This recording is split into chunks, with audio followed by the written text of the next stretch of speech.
그 제18기 입대위가 입주민과 주변 아파트를 비롯한 덕양 구민들에게 신청사 건립에 관하여 그 진상을 제대로 알고 대처 또는 판단하는 자리로 차원에서 마련하였습니다.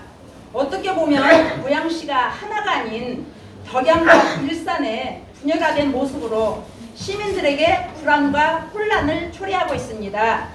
해서 전 현직 실무대표자 세 분을 모시고 현재 진행되어지는 신청사 건립의 상황을 설명 듣고자 준비한 자리입니다.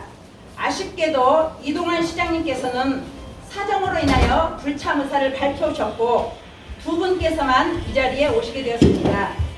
이 자리는 저희 입대위가 가장 염려하는 정쟁을 위한 자리가 아님을 밝혀둡니다. 오늘 이 시간 들려주시는 말씀을 잘 청취하시고 궁금한 사항은 질문하시어 품었던 궁금증이 하나하나 다 해소되는 자리가 되기를 바랍니다. 여기 참석하신 이재준 전 고양시장님부터 발언을 시작하겠습니다. 그 신청사 문제와 관련해서 그렇게 저는 첫 일성을 그렇게 말씀을 드렸습니다. 부럽다. 그리고 해보고 싶다. 다른 나라에 가면 시청사가 관광 명소가 되고 정말 모든 사람들이 즐겨 찾는데 우리는 건물을 짓지 말고 스트를 짓자. 이것이 첫 일성이었고 그것이 제가 취임하고 나서부터 그래서 4년 동안 실현된 결과입니다. 우리나라에서 제일 예쁜 건물 보면 김수근이라는 분이 공간이라는 건축물을 만듭니다. 우리나라 88 올림픽 경기장을 지었고 지금 현존하는 건물 중에서 저는 제일 아름다운 건물이 시흥시에 있는 평생학습관이라고 생각을 합니다. 그곳은 김수근 건축가가 지었는데 가스공사 본사 건물이었습니다. 지금은 본사하고 딴 데로 이전하고 그것을 시흥시가 평생학습관으로 사용하고 있는데 정말 아름다운 건물을 지어서 누군가는 그것이 후대에 관광명소가 되고 어떤 의미를 담아서 이 건물을 지었을까 이것을 함께 고민하는 자리가 됐으면 좋겠다는 말씀을 드렸습니다. 그렇게 해서 고양시는 이 모든 절차를 투명하게 하기 위해서 기금조례를 만들고 입지선정위원회 조례를 만듭니다. 기금조례를 만들고 행위를 한 것이 약 30여 회가 됩니다. 그만큼 장시간 동안 모든 절차를 거쳤고 모든 것들을 해결하면서 했습니다. 입지에 대해서는 입지선정위원회가 구성이 되고 거기에서 9차례를 회의를 했습니다. 9차례 회의를 하는 중에 2021년도죠. 21년도 3월 달에 하나 항의가 들어왔습니다. 대공역세권을 빼자는 주장이 들어왔습니다. 근데 몇 차례를 논의했는데 대공역세권을 왜 배제하냐? 근데 이제 그때 당시 뭐냐면 대공역세권은 아시다시피 20년 전에 황교서 시장님 그리고 15년 전에 강현석 시장님께서도 글로 옮기려고 그랬었는데 그게 상위 계획인 도시 기본 계획에 반영되지 못했습니다. 사실상 대공역세권 개발 계획 한다고 소리 나온 지가 20년이 됐지만 그곳은 비용이 많이 들기 때문에 사실 반영을 못했던 겁니다. 아시다시피 3호선이 지나는 중앙로가 상당히 높습니다. 높고 하나는 경의선, 하나는 교회선으로 나눠져서 쪼가리가 6쪼가리가 땅이 나기 때문에 쓸 수가 없는 땅이라 결국 철도공사도 35% 정도 지분이 있는데 포기를 합니다. 그래서 저희가 LH를 끌어들여서 다시 협상을 하고 그것이 2035 도시기본계획에 최종 반영이 돼서 이제는 거기도 개발계획을 뭔가 수립할 수 있는 근거는 마련했습니다. 그동안 많은 여러 차례의 논의 중에서 대곡이 빠지게 된 것은 바로 그렇게 많은 비용들이 들어가는 철도청 추산 약 8천억에서 1조 원 정도 비용이 되기 때문에 도시기본계획에 반영을 못했던 겁니다. 나대지에 아무런 근거도 없고 남의 땅을 뺏을 수도 없고 도로를 개설할 수도 없는데 시청을 갖다 놓을 수는 없지 않습니까? 그래서 그것을 입지선정위원회에서 아시고 그럼 거기를 배제해달라는 요구가 있었습니다. 근데 그 배제를 못했던 이유는 그걸 하게 되면 불공정 시비에 시달리잖아요. 그래서 점수를 매기니까 항목별로 그 점수에서 그 부분을 고려해서 판단하시면 되지 그것을 우리가 지금에 와서 이 용역은 2018년 4월 달에 제가 시장되기 전에 이미 용역이 발주됐던 용역입니다. 거기에서 5개의 타당성 있는 지역이 선정이 되고 그걸 논의했던 거거든요. 왜 일산에 안 했냐고 얼마 전 뭐 그 시민 모임에서 얘기를 하십니다. 일산에도 충분한 걸 검토를 했지만 모든 요소를 검토했을 때 덕양 지역의 5개 지역 중에서 선정하는 것이 옳다 이렇게 결론이 났던 상황입니다. 그래서 결국은 2021년 3월달에 그렇게 되고 결국은 4월달 그 평점표를 만들고 5월달 최종 결정을 내립니다. 이렇게 투명하게 했던 이유는 저희가 이런 모든 과정도 하나의 행정이지만 이것도 상품이다. 얼마만큼 그 시청사를 짓는데 많은 분들이 참여하고 과정을 투명하게 하고 이 모든 것들을 기록으로 남겼습니다. 대한민국에서 우리 고양시가 했던 것처럼 신청사 입지 선정 그 과정까지를 투명하게 하고 자기 자본을 많이 그 비축을 하고 한 예는 없습니다. 경기도가 그 신청사를 지을 때 기금이 500억이었습니다. 500억인데 착공을 했던 거거든요. 저희는 이미 2200억이라는 돈을 확보해 놓고 있습니다. 그리고 신청사는 모든 것들이 행정안전부의 통제를 받습니다. 건물 한 평 더 올리려고 해도 받아야 되고 건물 하나 짓는 것도 공공건축물 기준에 맞아야 됩니다. 오피스텔 아파트에 신청사가 들어가지 못합니다. 안전기준에 맞지 않기 때문에 그렇습니다. 이런 모든 과정을 거쳤는데 이제 와서 뭐 옮기겠다 이런 얘기를 합니다. 지금 현 집행부는 처음에는 국도비를 받아서 하겠다라고 얘기를 합니다. 그러다가 민자를 유치해서 하겠다고 발표를 합니다. 그게 12월 20일경쯤 됩니다. 그리고 2주 후에 1월 4일 날 백석동으로 가겠다고 발표를 합니다. 그리고 2023년이죠. 22년 말에 책정하는 분예산 속에 500억이나 400억인가 500억이나 돈을 세출로 잡습니다. 기금으로. 그걸 옮길 것 같으면 분예산 넣을 필요가 없잖아. 이미 1,700억이나 돈을 써놨는데 그렇게 계속 자기 부정을 하고 계속 회피하고 그러고 백석동으로 가야 되는 이유를 계속적으로 만들고 있습니다. 그래서 이것은 행정적으로 거의 불가능하다. 그리고 우리가 그렇습니다. 이거 샀을 때는 반품이 가능합니다. 근데 사서 이렇게 따가지고 죄송합니다. 이렇게 먹었는데 이거 어떻게 반품합니까? 이미 68억이라는 돈이 지출이 됐습니다. 그리고 지장물 조사가 6개월에 걸쳐서 했어요. 이 지장물 조사가 6월 20일 날 끝납니다.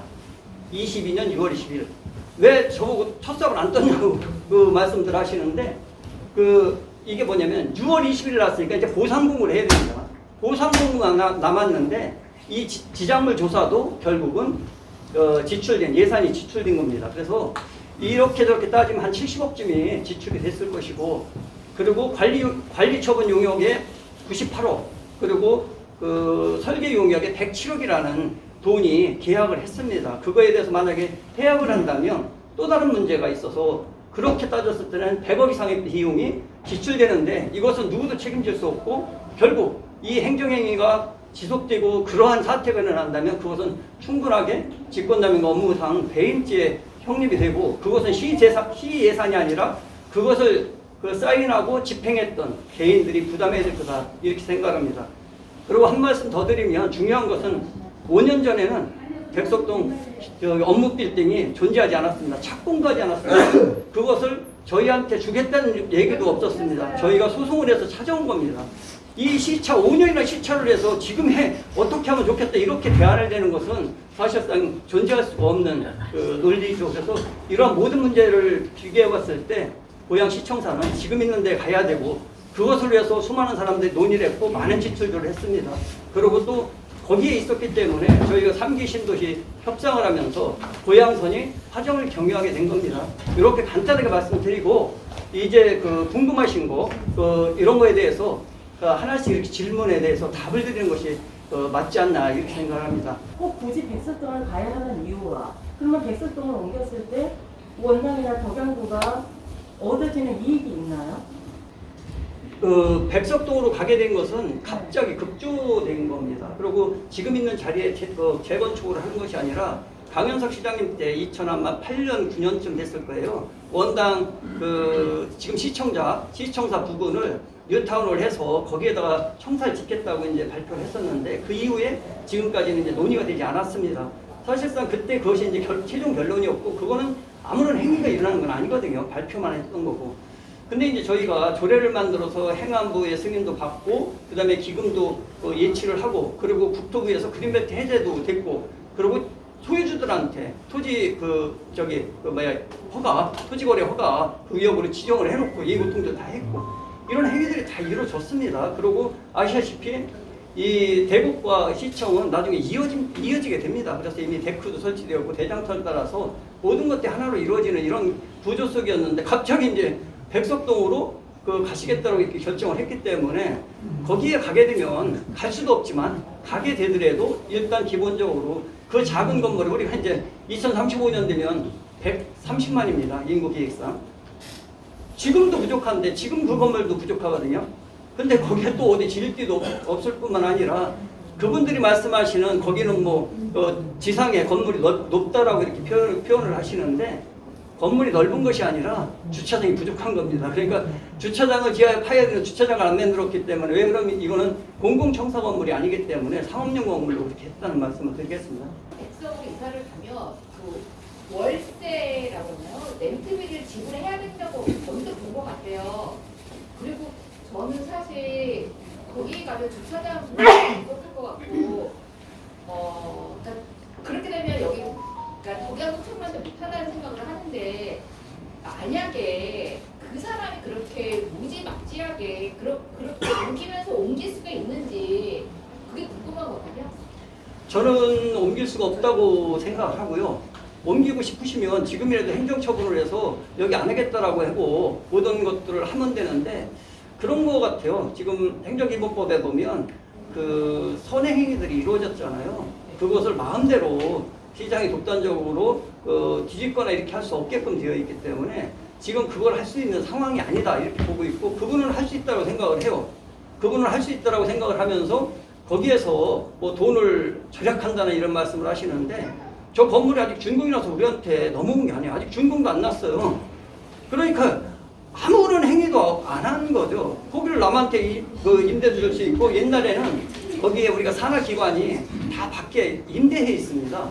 고양시가. 그것을 걸로 들어오는 걸로 이렇게 아마 용역이 발주가 돼서 결과가 이렇게 나온 게 있는데 그것만 들어가도 남이 월세됐던 거 하고 나머지 공간들이 있으면 그거는 다른 공공 용도로 쓰면 되거든요. 그래서 그런 생각을 안 하시고 무조건 그걸로 시청을 가야 되는 구조를 만들어 놓은 거죠. 그것에 대해서는 사실상 어떤 이익이 그리고 그것이 가능한지 이거 저희가 정확하게 그러면 그렇게 한다라고 선언을 하고 이걸 다 계약을 취소해라 이런 주장을 어떤 분이 하시니까 우리는 그 말로 선언만 했을 뿐이다 이런 또 이렇게 해서 지금 사실상은 약간 혼돈스럽습니다. 그렇지만 행위가 실제 계약 당사들하고 계약 파기 문서를 보내고 손해배상을 지급했을 때는 거기에 따른 법적 행위들이 이루어지지 않을까 봅니다. 근데 만약에 지금 현 시장이 이거를 이렇게 밀어붙인다면 저희가 어떤 행동을 해야 되는지 그게 저는 궁금해요. 지금처럼 이런 모임들을 계속 활성화시켜서 의견을 모아내고 이것이 시청에 정확하게 시장님한테 전달이 되게끔 해주고 저도 이제 그렇습니다. 만약에 이것이 진짜 계약을 파기해서 손해배상금을 시가 지불한다면 저도 소송에 참여할 거고요. 그런 행위들이 이루어지면 행정의 신뢰성은 어디로 가는 건가요? 그리고 5년 후에 내지는 절로 가는 게 의회에서 계속적으로 논쟁이 돼서 못 간다고 했을 때 그러면 다음번 시장에 들어와서 또 그분은 일로 옮긴다 그러면 이게 말이 되는 거냐는 거죠. 지금 이동환 현 고양시장이 주교동에서 백석동 요지타워 업무 빌딩인가 물론 옮긴다라고 하는 그 자체가 어떤 절차상의 위헌을 위법한 겁니까? 아니면 아무런 없이 독단적인 행정입니까? 이런 공청회가 여기서 나온 의견이라든가 여기는 반대 의견이 거의 지배적이겠지만 중립적인 의견 잘 몰라서 의견을 필요할 수 없는 분도 있을 거고 또 찬성하는 분도 있을 수 있다고 하는 거죠. 이런 의견들을 모아서 그분들한테 전해졌을 때 주무관 여기 계시겠지만 어떤 효과가 있는지 좀 답변 좀 해주시겠어요? 그런 논의가 지금 4년 전에 의회에서 충분히 논의가 됐습니다. 그래서 이 시청사를 지금 원당에 짓겠다라고 결정이 내렸을 때도 시의회에서 반대를 많이 했었습니다. 그것은 왜 그러냐면 지역구마다 입장이 다 다른 거예요. 그러니까 고양갑이죠. 이 지역만 빼고 나머지 시의원들은 다 반대 의사를 했지만 그러니까 절차상 하자입니까? 아니죠. 절차상 하자가 아니라 그러면 저기 정치적 행위죠. 저 사람이 저할 때 뭔가 법적인 근거가 있고 절차상 적법행위할 수 있는 거잖아요. 그렇죠. 그러니까 그거에 대해서 우리가 어떻게 저항할 수 있습니까? 지금처럼 이런 의견들이 계속 가야 되고 시의회에서는 지금 이것이 위법하다라고 계속 질문을 하고 있거든요. 이 질문을 예고를 했는데 그거에 대해서 행정행위를 공무원이나 시장님이 다른 행위를 하게 되면 그것은 전부 몰라서 했다라고 피해갈 수 없는 근거가 됩니다. 그래서 저는 시의회의 역할이 상당히 중요하고 지금 여기서처럼 찬성이건 반대건 내 의견들을 계속 모아서 집행부에 전달해주는 과정도 상당히 중요하다고 봅니다. 그럼 어떤 효과가 있습니까? 그러면 못하게 되죠. 이분이 현재 아무것도 안 하고 계시다면서요. 얘기만 해놓고 그랬을 때 저희가 지불해야 되는 시간적인 비용은 어떻게 우리가 그거를 마련을 해야 돼요? 제가 답변 드릴게요. 5월 달에 우리가 작년 5월 달에 관리처분 용역이라는 것을 발주를 했습니다. 그래서 다 입찰이 들어온 상태에서 6월 1일 날 이제 선거가 있었어요. 그래서 제가 낙선하고 인수위가 이제 구성이 되잖아요. 그거를 이제 경쟁 입찰을 했으니까 그거를 개봉을 해서 낙찰자를 결정을 해야 되는데 그걸 못하게 했습니다. 그래서 결국은 뭐가 있냐면 그거를 개찰을 안 하게 되면 이게 이제 걸려요. 그래서 할 수 없이 열흘쯤 후에 이제 개찰을 하는데 하나가 그렇게 됐고 또 하나가 이제 토지 보상 문제도 그런 거예요. 저희가 이제 6월 20일 날 지장물조사 이제 다시나 건물에 뭐가 있는지 나무가 수용이 얼마인지 이런 것들을 보상해주는 용역이 실시가 돼서 그날 이제 용역서가 납품이 됐잖아요. 그러면 이제 사실상은 보상 공고를 해야 되는데 이제 그게 미뤄진 거죠. 미뤄졌고 제가 이제 6월 26일 날 퇴임식을 하는데 그날 퇴임식은 10시인데 9시에 신청사 짓는 거 보류하겠다는 발표를 하세요. 그거는 사실은 예의가 못난 거죠. 저는 7월 1일, 6월 말일까지 임기거든요. 그러면 그런 발표를 하신다 하더라도 그거를 7월 1일 날 발표를 하셔야 되는데 26일 날 저는 퇴임식 준비를 하고 시청에 있는데 9시에 그 현장을 가서 그걸 안 하겠다고 발표하는 거 이렇게 좀 예의가 어긋난 거고 지금 말씀하신 그 부분은 어느 정도까지는 어쨌든 한계가 있으니까 인정이 될 겁니다. 그렇지만 공사업체, 설계업체하고 관리처분 용역을 맡은 업체들이 어느 시점인가까지 가면은 이게 덴마크 회사가 한 거예요. 국제소송이 걸리거든요. 그래서 이 소송이 진행될 거다 이렇게 보고 있고 그 다음에 이제 이것이 어느 정도까지 용인이 될 거냐의 문제에서 결국은 공무원들의 직무유기라든지 이런 것들이 대두가 될 거다. 왜 그러면 지금에 너무 이제 1년이라는 시간이 벌써 지나잖아요. 이렇게 됐을 때 발생했던 비용들이 매몰 비용들이 어떻게 그럼 우리가 지정을 또 다시 해야 됩니다. 이게 시간이 지나면 그러면 그건 또 누가 낼 거냐 이런 여러 가지 문제가 복잡하기 때문에 사실 아까 심상정 의원님도 말씀하셨지만 이쯤이면 이제는 그렇게 그쪽으로 가고자 했던 여러 가지 문제들이 시민들 저항도 있고 그러니까 슬기롭게 해결해 주시고 그리고 이동환 시장님이 실제 본인이 공약했고 하고자 했던 일들에 집중해 주시는 것이 시 발전을 위해서 옳지 않을까 이렇게 생각합니다. 이분이 계속 이렇게 태클을 간다면 저희 이거를 봐줄 수 있는 시간 간단하게 봐줄 수 있는 시간이 어느 정도? 아니 그거는 아까 말씀드렸잖아요.